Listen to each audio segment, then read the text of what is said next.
რეკომენდაციით, რათა მოხდეს იმ უბნის დახურვა, სადაც დღეს დილით გამთენიისას უბედური შემთხვევა მოხდა.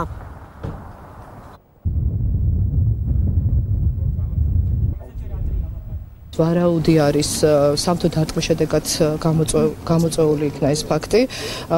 ასევე ჟღერდება ინფორმაცია იმ შესახებ, რომ სეისმურ ბიძგებსაც შესაძლებელია ქონოდა ადგილი, თუმცა ეს არ გამორიცხავს იმ ფაქტს, რომ უსაფრთხოების წესები უნდა ყოფილიყო დაცული და უსაფრთხოების სწორედ არის თუ არა, დადგა თუ არა ეს ფაქტი უსაფრთხოების წესების ნორმების დარღვევის შედეგად, ამის შესასწავლად ვართ ახლა ჩამოსული. არის გამოძიება დაწყებული შესაბამისი მუხლით 240 მუხლით ბრალეულ გამოვლენის შემთხვევაში დადგება შესაბამისი პირის პასუხისმგებლობის საკითხი. უსაფრთხოების ნორმები მან ფაქტიურად გამაგრება იმდენად კარგი იყო, რომ სადაც ადამიანები იყვნენ, ეს ტრეკები არ არის დაჯენილი და ეს იმას მეტყველებს, რომ ფაქტიურად ჩვენ 1 საათში მოახერხეთ ამ ადამიანებს მოძიება და უკვე გამოყვანა სამშვიდობოს. თავისუფალი სავალი ადგილი არის, რომ მან დაპრესვა არ მოხდა. ტყიბულში ამ დრომდე რჩებიან პარლამენტის წევრები, დეპუტატები მიიჩნევენ, რომ ხელისუფლებამ დასაქმებულების უფლებების დასაცავად გადადგა მნიშვნელოვანი ნაბიჯები, თუმცა რეფორმები კვლავ არის გასატარებელი.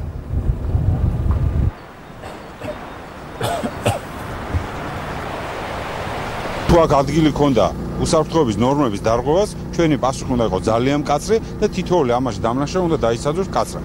ამ შემთხვევაში ჩვენ როგორც საკანონმდებლო ორგანოს გვაქვს ფუნქცია, რომ კიდე თუ არის საჭიროება, კიდე უფრო გავამკაცროთ ის ნორმები, რომელიც საკანონმდებლო დონეზე ჩვენ მივიღეთ და კიდე უფრო მეტი ყურადღება გავამახვილოთ იმისთვის, რომ შრომით უსაფრთხოების ნორმები ქვეყანაში იყოს დაცული და ადამიანები სამუშაო ადგილზე იყვნენ დაცულები. ეს არის აქსიომა. ძალიან მასობრივი ხასიათი აქვს ამ გარდაცვალებას ადამიანებისას სამუშაო ადგილებზე. მაქსიმალურად ვიყოთ ჩვენ ხელისუფლება, რომ ნაბიჯ გავახორციელოთ ეს რეფორმები, რომლებიც წლების განმავლობაში არ ტარდებოდა და მივედით იმ სიტუაციამდე, რომელ სიტუაციამდეც მივედით, სამწუხარო სიტუაციამდე და იმის მიუხედავად, რომ ჩვენ სულ ცოტა ხნის წინ უკვე დავამტკიცეთ საქართველოს პარლამენტში რეფორმების ერთი ნაწილი, რომელიც შრომის უსაფრთხოებას შეეხება, ვფიქრობთ, რომ არის და დგას აუცილებლობა ძალიან მწვავედ კიდე მომდევნო ალღა განვახორციელოთ რეფორმების. უბედური შემთხვევა ტყიბულში მინდელი სახელობის შახტში დღეს დილით გამთენიისას დაახლოებით 4 საათს მოხდა. შემთხვევის შედეგად 6 მეშახტი ადგილზე გარდაიცვალა, 3 კი მძიმედ დაშავდა. მომხდარ ფაქტთან დაკავშირებით აღძრულია სისხლის სამართლის საქმე და გამოძიება სისხლის სამართლის კოდექსის 240 მუხლის მეორე ნაწილით მიმდინარეობს. მადლობთ ირმა, ეს ირმა ჭოლაძე იყო. უნდა მომზადეს ინიციატივები, რომელიც საქართველოში შრომითი და შრომის უსაფრთხოების სტანდარტების გაუმჯობესებას უზრუნველყოფს. ამის შესახებ საქართველოს პარლამენტის თავმჯდომარემ ტყიბულში მომხდარი უბედური შემთხვევის შესახებ საუბრისას განაცხადა. ირაკლი გობახიძემ დაღუპულთა ოჯახის წევრებს კიდევ ერთხელ მიუსამძიმრა. განცხადებები გაკეთდა დეპუტატების მხრიდანაც. სამძიმარი კიდევ ერთხელ მინდა გამოვხატო დღეს ტყიბულში შახტაში დაღუპული ადამიანების დაღუპვის გამო. ჩვენ საუბრობთ დღეს კანონმდებლობაზე და აქაც უნდა აღინიშნოს კიდევ ერთხელ, რომ არის ძალიან მკვეთრი ზომები მისაღები იმისათვის, რომ მომავალში მოხდეს ასეთი სამწუხარო ტრაგიკული ფაქტების პრევენცია. კონსტიტუციაშიც არის შეტანილი ცვლილებები შრომის უსაფრთხოებასთან დაკავშირებით, ამ უფლებასთან დაკავშირებით.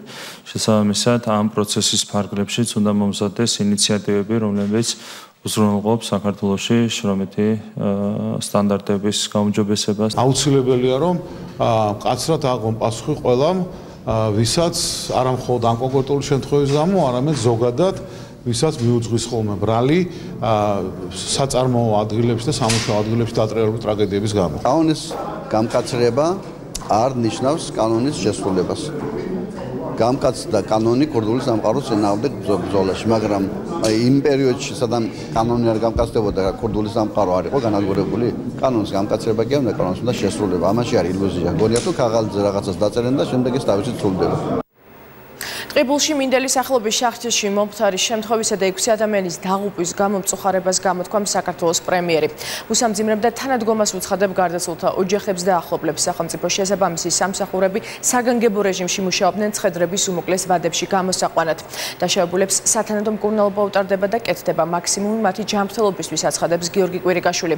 ტყიბულში დატრიალებული ტრაგედიის გამო ღრმა მწუხარებას გამოთქვამს საქართველოს პრეზიდენტიც. ამ მძიმე წუთებში თანადგომას უცხადებ შახტაში მომუშავეთა ოჯახები შტაბის წევრებს და ახლობლებს ტყიბულში დღეს დატრიალებული უბედურება ცხადყოფს იმის, რომ ის უსაფრთხოების მიმართულებით არსებული მდგომარეობა დრამატულად მძიმე და მიუღებელია. შეუძლებელია, რომ სახელმწიფო და საზოგადოება შეეგუოს მსგავს ვითარებას სამუშაო ადგილებზე, ნათქვამია საქართველოს პრეზიდენტის განცხადებაში.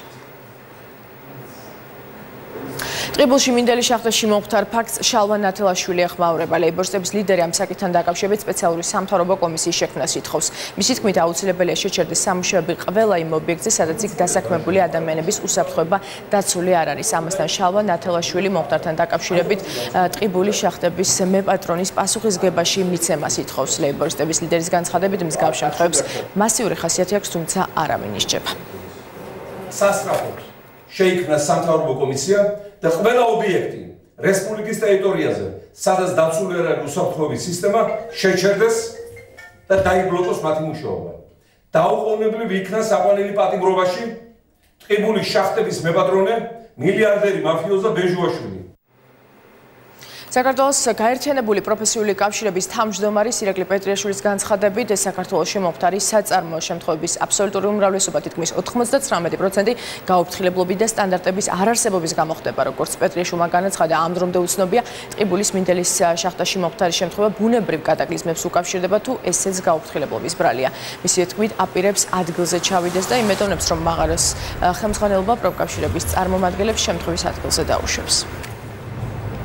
უბედური შემთხვევები და შახტებში რისკები, შახტებში მუშაობასთან დაკავშირებული რისკები არის მთელ მსოფლიოში და ხდება ყველგან, მაგრამ ესეთი ფატალური შედეგებით მთავრდება იქ, სადაც რეგულაციები, სადაც შრომის ინსპექცია, სადაც მსგავსი ნორმები და სტანდარტები, რაც ცივილიზებულ სამყაროში გახლავთ აპრობირებული, არ გახლავთ ნორმად ქცეული. ეს არის საქართველოს ხორავას ქუჩაზე მომხდარი მკვლელობის საქმეზე დღეს ორი მოწმე დაიკითხა. ორივე არასრულწლოვანია და 1 დეკემბერს შემთხვევის ადგილზე იმყოფებოდნენ. სხდომის დასრულების შემდეგ ადვოკატებმა მოწმეთა შეცვლილ ჩვენებებზე ისაუბრეს. ამას კატეგორიულად უარყოფს პროკურორი. ასევე ცნობილია გენეტიკური ექსპერტიზის შედეგებიც. თევნახობულავა განაცხადებს თემას ახლა აღია ეთერში თევნაგისმეთ. მარიამ, გარდა იმისა, რომ ადვოკატები მიუთითებენ მოწმეების მხრიდან შეცვლილ ჩვენებებზე, მათ დღეს დახურული სხდომის შემდეგ ჩვენთან საუბარში ისიც თქვეს, რომ არასრულწლოვნებმა არ მიაწოდეს საკმარისი ინფორმაცია სასამართლოს და არ ისაუბრეს მომხდარის დეტალების შესახებ. იმ ფონზე, როდესაც ეს არის ის ორი არასრულწლოვანი, რომელიც ასევე იმყოფებოდა 1 დეკემბერს მომხდარი კონფლიქტის დროს შემთხვევის ადგილას. შესაბამისად, ადვოკატები მიუთითებენ იმაზე, რომ ეს არასრულწლოვნები არც გამოძიების ეტაპზე არ თანამშრომლობდნენ მიმდინარე გამოძიებასთან, თუმცა ამას კატეგორიულად უარყოფს საქმის პროკურორი. ასევე შენახსენე გენეტიკური ექსპერტიზა, უკვე ცნობილია ამ გენეტიკური ექსპერტიზის შედეგები და როგორც ვიცით, ერთ-ერთი არასრულწლოვანის ტანსაცმელზე არის აღმოჩენილი ასევე დნმ-ის კვალი და ამასთან დაკავშირებით ადვოკატები ამბობენ იმას, რომ ამ არასრულწლოვნის მიერ ჩვენებაში საუბრობდა იმაზე, რომ არ ქონია გარდაცვლილთან არანაირი შემხებლობა. პროკურორი კი მიუთითებს, რომ არასრულწლოვანთან მას მჭიდრო კავშირი ჰქონდა. დღევანდელ თემაზე დაიკითხა ბრალდების ხარის ორი მოწმე. ერთმა მოწმემ გამოძიებაში მიცემული ჩვენება შეცვალა კატეგორიულად უმნიშვნელოვანეს მომენტებთან დაკავშირებით და ფაქტობრივად განსხვავებული ინფორმაცია მიაწოდა სასამართლოს. რაც შეეხება მეორე მოწმეს, მისი ჩვენება გარკვეულ დეტალებთან დაკავშირებით ეწინააღმდეგება წინა მოწმის ჩვენებას, თუმცა მეორე მოწმის ჩვენებასთან დაკავშირებით ჩვენი პოზიცია არის ასეთი, რომ მან რაიმე მნიშვნელოვანი ინფორმაცია არ მიაწოდა სასამართლოს. მოწმეების მიერ სასამართლოზე დაფიქსირებული ინფორმაცია შეესაბამება მათ მიერ გამოძიების სტადიაზე გამოკითხვისას მიცემულ ინფორმაციას. ხოლო რაც შეეხება სიტყვა სიტყვით ურთიერთ მიმართულებას სიტყვა სიტყვით შეუძლებელია გადმოსცე იგივე ინფორმაცია, რაც მიაწოდე, თქვათ, გამოძიების გამოკითხვის დროს. ხოლო რაც შეეხება ჩვენებას დაზუსტებას, ეს უნდა განვასხვაოთ ჩვენების შეცვლისაგან. დღეს სასამართლოში ამ საქმესთან დაკავშირებით ერთმანეთის პარალელურად მიმდინარეობდა ორი სხდომა, როგორც იცით, ასევე დამატებით დანაშაულის შეუტყობინებლობის ბრალდებით პასუხისგებაში არის მიცემული 5 პირი, აქედან 2 არის 21 წელს მიუღწელი, შესაბამისად მათზე ვრცელდება არასრულწლოვანთა მართლმსაჯულების კოდექსი და ისინი წინასწარ პატიმრობაში არ არიან. დღეს პირველი არსებითი განხილვა იყო მხარეებმა შესავალი სიტყვით მიმართეს სასამართლოს და ერთ-ერთი დაკავებულის ადვოკატმა ეს დაკავებული არის იმ სრულხლოვანის მამა, რომელიც 1 დეკემბერს ასევე მონაწილეობდა კონფლიქტში, ამ დაკავებული პირის ადვოკატმა განმარტა ჩვენთან საუბარში, რომ მისი დაცვის ქვეშ მყოფი აღიარებს წარდგენილ დანაშაულს. მადლობ თევნა ხუბულავა საუბრობდა პირდაპირ ეთერში. მთავრობის ადმინისტრაციაში ახალ სამშვიდობო ინიციატივაზე მსჯელობენ. ნაბიჯი უკეთესი მომავლისკენ კანონპროექტი ქეთევან ციხელაშვილმა მესამე სექტორთან ერთად განიხილა. ახალი ინიციატივა საკანონმდებლო ინიციატივების პაკეტი, რომელიც ოკუპირებულ ტერიტორიებზე მცხოვრები მოსახლეობისთვის დამატებითი სერვისების ხელმისაწვდომობას ითვალისწინებს, გუშინ დამტკიცდა და პარლამენტს მომდევნო კვირას გადაეგზავნება. მარიამ მენაბდე განავრცობს თემას ახლა პირდაპირ ეთერში. მარიამ, როგორ აფასებენ არასამთავრობოები ახალი ინიციატივას? ინიციატივა, რომელიც სამშვიდობო პოლიტიკაში ახალი მუხტის შეტანას ითვალისწინებს, მთავრობის კანცელარიაში დღესაც განხილვის მთავარი საგანი იყო. ამჯერად ქეთევან ციხელაშვილი შეხვდა მესამე სექტორის წარმომადგენლებს, ადამიანებს, რომლებიც მისი თქმით პირადად არიან ჩართული სამშვიდობო პროცესში, სახალხო დიპლომატიაში.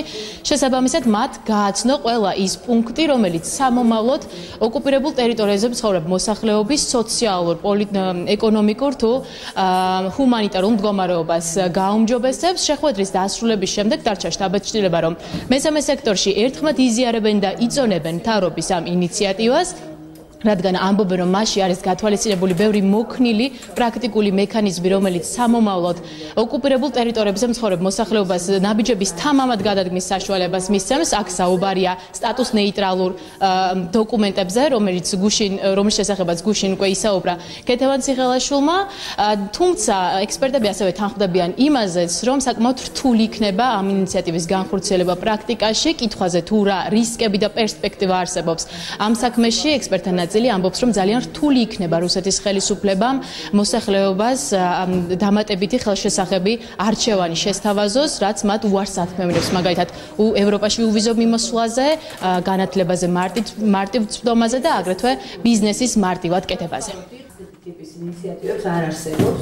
ეს მომავალზე ხალხს ქონდა ძალიან კარგი შეხვედრა, სადაც იყო ფაქტობრივად ერთსულოვანი მხარდაჭერა ამ ინიციატივების მიმართ.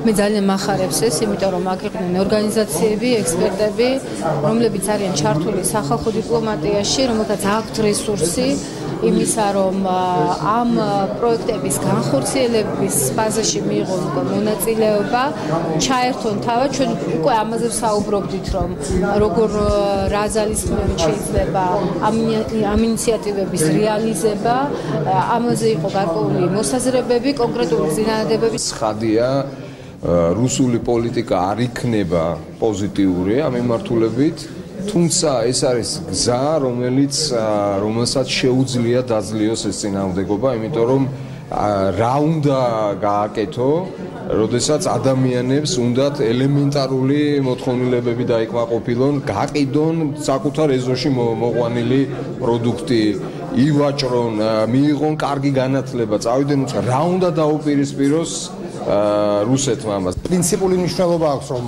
ამ სამშვიდობო ინიციატივის შესაბამისი საკანონმდებლო პაკეტი დამტკიცდეს პარლამენტში და ყველა პოლიტიკურმა ძალამ, ყველა ევროპულმა, პროევროპულმა პოლიტიკურმა ძალამ ხარი დაუჭიროს აღნიშნულ სამშვიდობო ინიციატივას და რა თქმა უნდა ამის შემდეგ უნდა დაიწყოს ეფექტურად მისი რეალურ ცხოვრებაში გატარება, რაც არ იქნება მარტივი, მაგრამ ჯერ ქვეყნის შიგნით თუ კი იქნება საზოგადოებრივი პოლიტიკური კონსენსუსი ამ საკითხზე და თუ კი იქნება მწყობრი და თანმიმდევრული ნაბიჯები, როგორც ქვეყნის შიგნით, ასევე საერთაშორისო თანამეგობრობასთან ერთად, შესაბამისად შესაძლებელი იქნება გარკვეული პრაქტიკული ნაბიჯების გადადგმა ამ სამშვიდობო ინიციატივის ეფექტურად განხორციელებისათვის.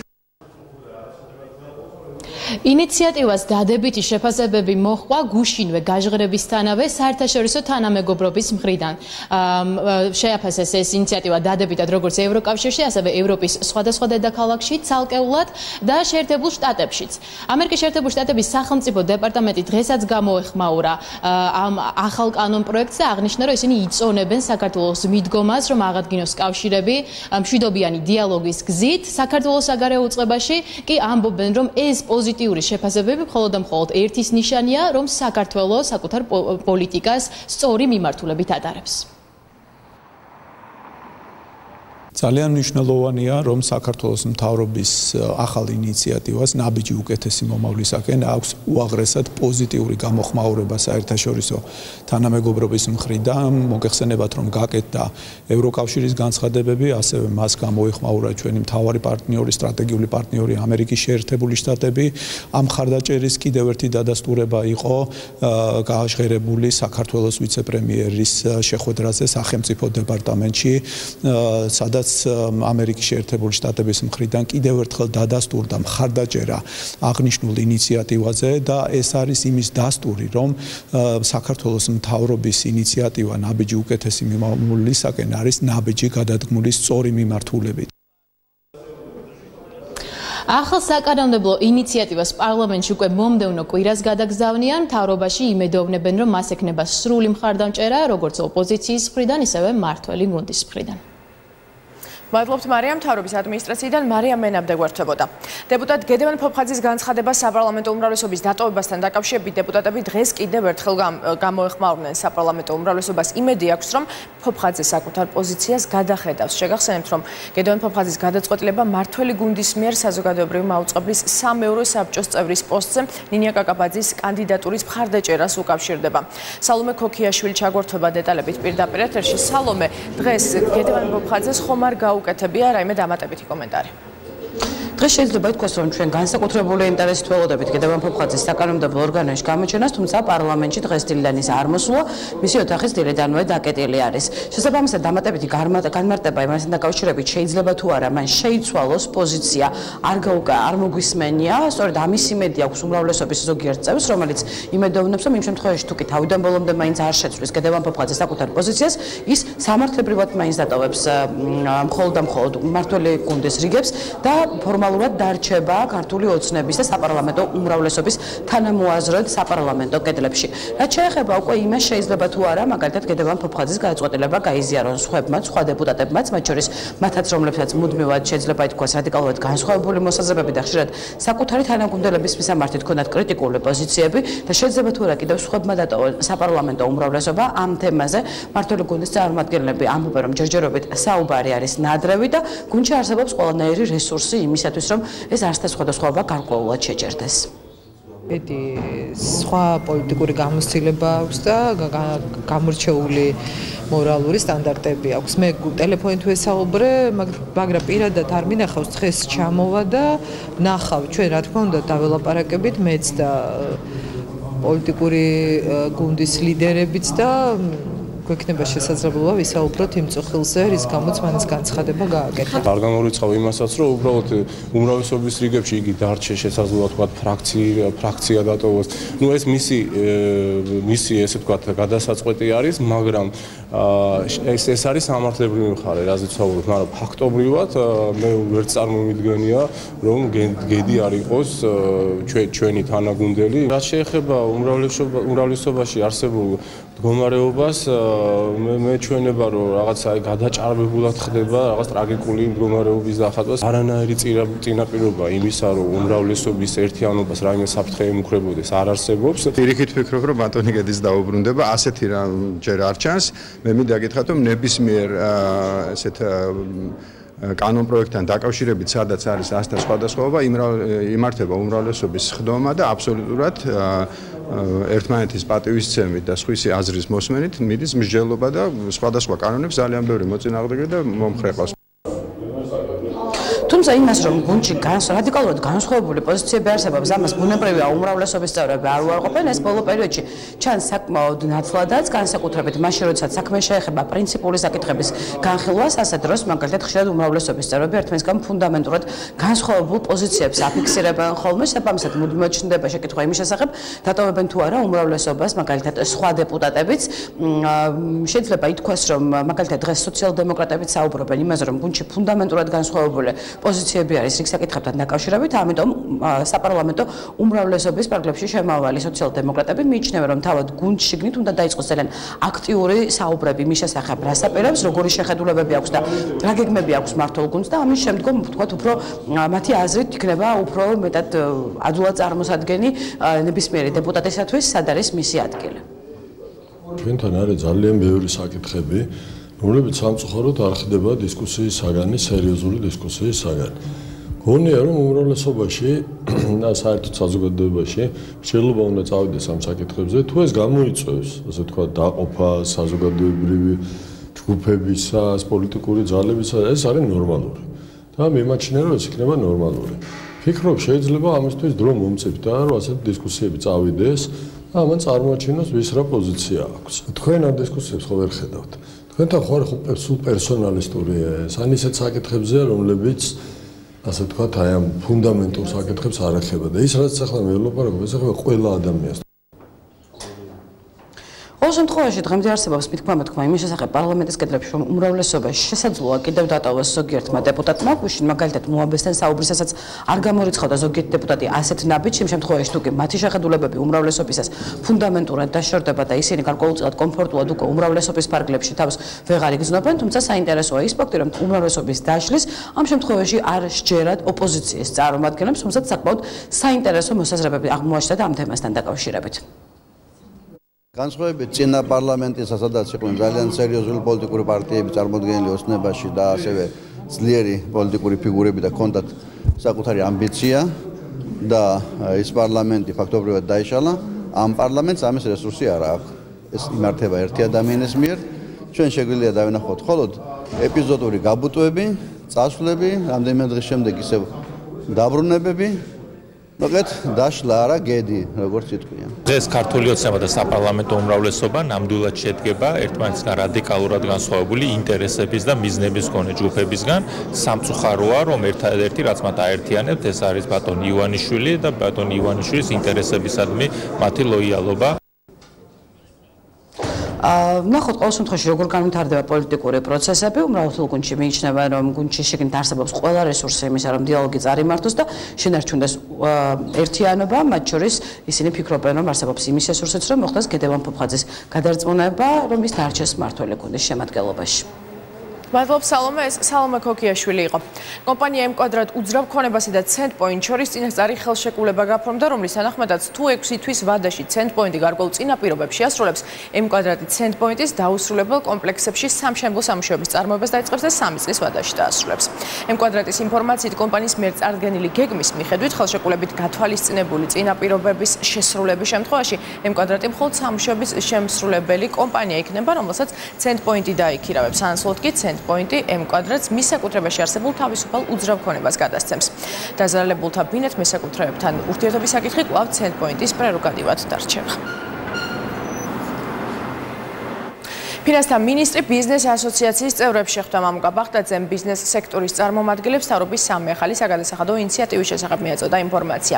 მინისტრის თქმით, აღნიშნულ საკითხზე მუშაობა სხვადასხვა საერთაშორისო ორგანიზაციასთან მიმდინარეობდა და შესაძლო რისკებიც გათვალისწინებულია. მთავრობამ ახალი საგადასახადო რეფორმა გუშინ დაანონსა. მომსახურების გაწევის მაღალმთვარე დოკუმენტი. იქნება პირველი ქვეყანა სამგორის რაიონში კახეთის გზატკეცილზე თბილისის მერმა გზის სარეაბილიტაციო სამუშაოები დაათვალიერა. პროექტის ფარგლებში სამუშაოები 2 ეტაპად წარიმართება. პირველ ეტაპზე თათადარიგო გზა მოწესრიგდება და მიწისქვეშა სამუშაოები ჩატარდება. მეორე ეტაპი კი ცენტრალური მაგისტრალის სარეაბილიტაციო სამუშაოებს მოიცავს. პირველი ეტაპი 6 თვეში დასრულდება. პარლამენტში ვანიხონის მაჟორიტარობის კანდიდატი გიგი უგულავა, ევროპული საქართველოს ლიდერი დავით ბაქრაძე და ევროპული საქართველოს წევრები ხონის მოსახლეობას შეხვდნენ და მათ პრობლემებს ადგილზე გაეცნენ. ევროპული საქართველოს წარმომადგენლები ვანსა და ხონში და ასევე მთელ საქართველოში მთავრობის უმოქმედობაზე საუბრობენ და ამბობენ, რომ ხელისუფლებას მხოლოდ მარცხი გამოაფხიზლებს. თქვენს ჩემნა ვინმეს თქვენთაგანს და დღეს დიდი ხუთშაბათია მართლმადიდებელი ეკლესიისთვის ვნების კვირის ერთ-ერთი მნიშვნელოვანი დღე. სამების საკათედრო ტაძარში წირვა სრულიად საქართველოს კათოლიკოს პატრიარქმა ილია მეორემ აყავლინა. ლიტურგიის შემდეგ კი ფეხტვანვის რიტუალი შესრულდა. მარიამ სეთურიძე ჩაგვერთვება საკათედრო ტაძრიდან პირდაპირ ეთერში. მარიამ, გისმენთ. ვნების კვირის ერთ-ერთი ყველაზე მნიშვნელოვანი საეკლესიო რიტუალი ფეხთა ბანა სამების საკათედრო ტაძარში უკვე დასრულდა. სრულიად საქართველოს კათოლიკოს პატრიარქმა ილია მეორემ სიმბოლურად 12 მღვდელმსახურს ფეხი დაბანა, რაც იმ სახარებისეული ეპიზოდის გაცოცხლება იყო, რომლის მიხედვითაც იესო ქრისტემ საკუთარ მოწაფეებს თავმდაბლობის ნიშად ფეხი დაბანა. ასევე დიდი ხუთშაბათთან ასოცირდება ზიარების საიდუმლოს დაწესება. სახარების მიხედვით სწორედ დღეს იესო იესო ქრისტემ პირველად აზიარა საკუთარი მოწაფეები. ასევე დღეს წირვის დასრულების შემდეგ კათოლიკოს პატრიარქმა ილია მეორემ მიმართა ქადაგებით საკუთარ მრევლს და ისაუბრა ამ დღის მნიშვნელობაზე. ასევე ილია მეორემ გაიხსენა დღე, როდესაც მოხდა მისი დიაკვნად კურთხევა. ეს დღე სწორედ დიდ ხუთშაბათს იყო. დიდი ხუთშაბათი არის ის კურთხეული დღე, როცა უფალმა აზიარა ხორცსა და სისხლს თავისი მოწაფეები. მე მახსენდება ჩემი კურთხევა ამ დღეს მე მაკურთხეს დიაკვნად და ეს იყო რაღაც უჩვეულო ზეიმი, სულიერი ზეიმი. ყველა ქრისტიანი თუ მას საშუალება აქვს, ვალდებულია დღევანდელ დღეს ეზიაროს, ამით შეუერთდეს იმ დიდებულ მადლს, რასაც ეზიარენ მოციქულები. უფალმა თავის მოციქულებს ფეხი დაბანა თავმდაბლობის ნიშნად და ამით ჩვენც მოგვიწოდა, რომ უნდა გვიყვარდეს ერთმანეთი, მიუტევოთ ერთმანეთს და ვიყოთ თავმდაბალნი. დიდი ხუთშაბათის ღვთისმსახურება უკვე საღამოს 7 საათზე სამების საკათედრო ტაძარში გაგრძელდება 12 ვნებისახარების კითხვით. დღევანდელ დღეს მღვდლები წაიკითხავენ 12 ეპიზოდს სახარებიდან, სადაც საუბარია ქრისტეს შეპყრობასთან დაკავშირებით, ჯვარცმას და ასევე მის წამებასთან დაკავშირებით. მადლობთ მარიამ სეთურიძე საუბრობდა სამებიდან პირდაპირ ეთერში. მოამბე ამ დროისთვის დასრულებულია. მე გემშვიდობებით, ნახვამდის.